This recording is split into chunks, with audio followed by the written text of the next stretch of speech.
Ang KNN ay hatid sa inyo ng UNICEF. Handa ka bang magputikan at maglakad ng malayo para makarating sa pupuntahan? Hanggang kailan mo titiisin ang pagod at lalabanan ng takot para na magawa ang isang pagsubok? Para makagawa ng magandang report, pinagdaanan lahat ng ito ng mga reporters ng KNN Camarines Norte.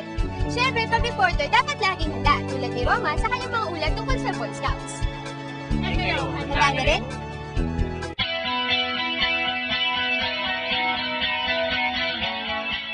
Scout ay mapagkakatiwalaan, matapat, matulungin.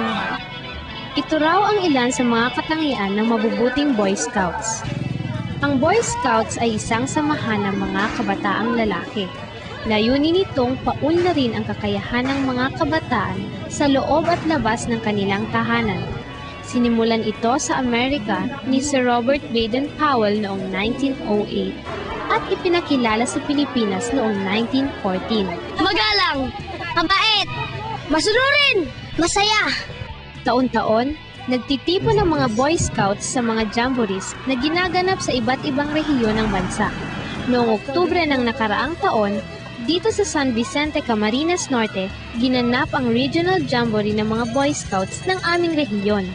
I have joined scouting because a lot of my classmates told me that scouting improves a lot of parts, especially the learning towards survival techniques. I believe that scouting only tells us what could improve ourselves to a better person. Bukod sa pag-aalaga ng kalikasan, tinuruan din sila ng first aid, orienteering, rappelling at paggamit ng ham radio. Enjoy na enjoy ang mga scouts kahit inabot sila ng ulan. Ano po yung mga hindi nyo nalilimutang karanasan nyo sa scout? Kung nag-tag-of-war po kami na natumba ako sa putikan. Yung pong bandaging po kasi po pang may nangyari pong sakuna, pwede po namin gamitin yun. Ako po hindi ko po malilimutan yung orienteering po namin. Kasi po kailangan po sunodin lahat ng ito na nakasulat sa mga ulo. Tapos katulad lang po ng pag pinasuot po kami ng gamit na po ang mga dahon.